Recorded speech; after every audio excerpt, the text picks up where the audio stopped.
नमस्कार प्यारे बच्चों, प्यारे भक्तों, हमारे चैनल ऑल इज वेल राशिफल में आपका स्वागत है। हर रोज एक नए राशिफल के साथ आज जानेंगे मिथुन राशिफल। जानेंगे 1 जून से 30 जून 2024 आपके लिए जून का महीना कैसा रहेगा। मिथुन राशि वालों के लिए ग्रह नक्षत्र क्या परिवर्तन करेंगे, बुध ग्रह शनिदेव का क्या राजयोग रहेगा, इन सभी पर विस्तार से चर्चा करेंगे। जानेंगे आपके करियर के तौर से, स्वास्थ्य के तौर से, पारिवारिक जीवन के तौर से, संतान के तौर से, धन के तौर से, स्वास्थ्य के तौर से आपकी आर्थिक स्थिति कैसी रहेगी। इन सभी बातों पर आज हम बात करेंगे और अंत में हम आपको बताएंगे उपाय, इसीलिए अंत तक जुड़े रहें। आइए जानते हैं आपके करियर के तौर से यह महीना कैसा रहेगा।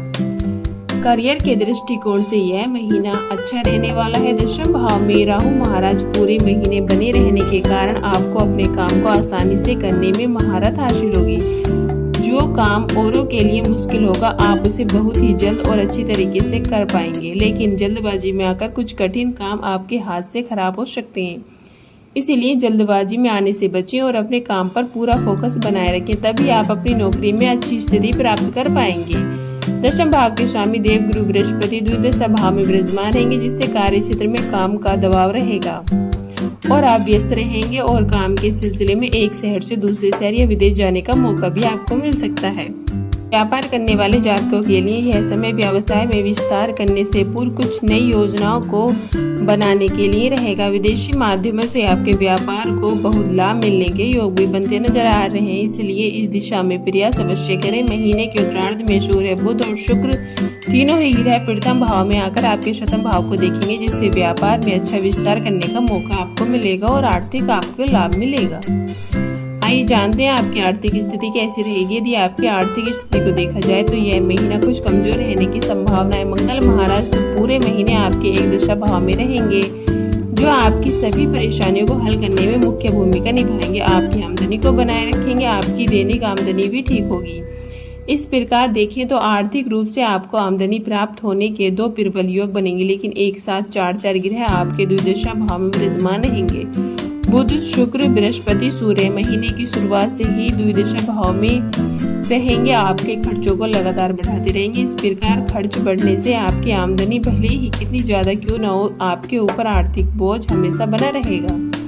12 जून को शुक्र, 14 जून को बुध और 15 जून को सूर्य के द्विदशा भाव से निकलकर प्रथम भाव में आ जाने से इन खर्चों में अचानक से कमी आ जाएगी और आपकी आर्थिक स्थिति भी अच्छी हो जाएगी। आइए जानते हैं आपका स्वास्थ्य कैसे रहेगा। महीने स्वास्थ्य के दृष्टिकोण से थोड़ा उतार चढ़ाव से भरा रहेगा।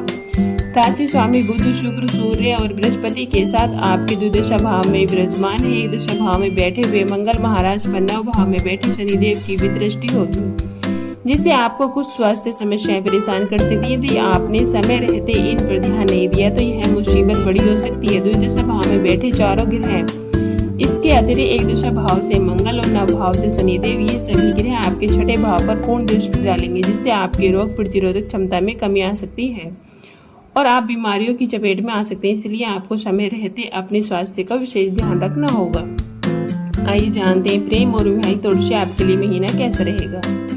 यदि आप किसी प्रेम संबंध में हैं तो यह महीना आपके लिए अच्छा रहने वाला है। पंचम भाव के स्वामी शुक्र महाराज द्विदशा भाव में बृहस्पति, बुध और सूर्य के साथ विराजमान रहेंगे, जिससे आप और आपके पार्टनर के भी संबंधों में बढ़ोतरी होगी। आंतरिक संबंधों की बढ़ोतरी होने से आपको बड़ी खुशी होगी, लेकिन विचारों में कुछ समय के लिए भिन्नता भी हो सकती है, जिससे आप एक दूसरे से कुछ कटे से रह सकते हैं। मंगल की दृष्टि पंचम भाव पर होना आपके लिए ज्यादा अनुकूल नहीं है, क्योंकि ऐसे में आपकी सारी ऊर्जा अपने रिश्तों को बचाने में लग जाएगी, जबकि ऊर्जा की अधिकता के कारण रिश्तों में गहमा और गहमी बढ़ सकती है और आप एक दूसरे से अलग हो सकते हैं। इसलिए बहुत हद तक सावधानी बरतने की आवश्यकता है। विवाहित जातकों की बात करें तो शतम भाव के स्वामी देव गुरु बृहस्पति द्विदशा भाव में शुक्र, सूर्य और बुध के साथ विराजमान रहेंगे, जिससे रिश्तों में तानातानी होने की स्थिति बन सकती है। परिवार वालों का अत्यधिक हस्तक्षेप आप और आपके जीवन साथी के बीच तनाव को बढ़ाने का मुख्य कार्य करेगा। इसलिए आपको चाहिए कि किसी की सुनी हुई बातों पर विश्वास न करें। जब तक अपने कानों से कुछ न सुनी तब तक किसी बात पर विश्वास न करें, और यदि ऐसा कुछ होता है तो अपने जीवन साथी से तुरंत बात करें, जिससे आप दोनों के बीच कोई दूरी न आए। आइए जानते हैं आपके पारिवारिक तौर से आपके लिए महीना कैसा रहेगा। यह महीना पारिवारिक तौर पर अच्छा रहने की संभावना है। राहु दशम भाव में और केतु चतुर्थ भाव में पूरे महीने बने रहेंगे। जिससे घर का माहौल अच्छा रहेगा और घर में अशांति का माहौल और शांति का दोनों का रहेगा। आपको अपने परिजनों के बीच अच्छी स्थिति को लाने के लिए कठिन प्रयास करने होंगे। पारिवारिक सामंजस्य कुछ समय के लिए हिला भी सकती है, इसलिए उसे वापस प्राप्त करने के लिए कठिन मेहनत और कठिन प्रयासों की आवश्यकता होगी। मंगल महाराज एक दशा भाव में बैठकर पूरे महीने आपके दुर्दशा भाव को देखेंगे, जिससे आपकी वाणी में कड़वाहट बढ़ सकती है। याद रखें, कड़वी वाणी किसी को पसंद नहीं होती, भले ही आप कितनी अच्छी बात करें। इससे परिवार का माहौल बिगड़ सकता है और घर में लड़ाई झगड़ा भी हो सकता है, इसलिए सावधानी रखें।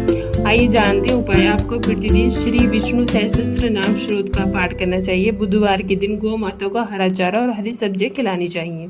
किसी पक्षी के जोड़े को पिंजरे से आजाद करना चाहिए। शनिवार के दिन श्री शनि चालीसा का पाठ करना आपके लिए अच्छा रहेगा।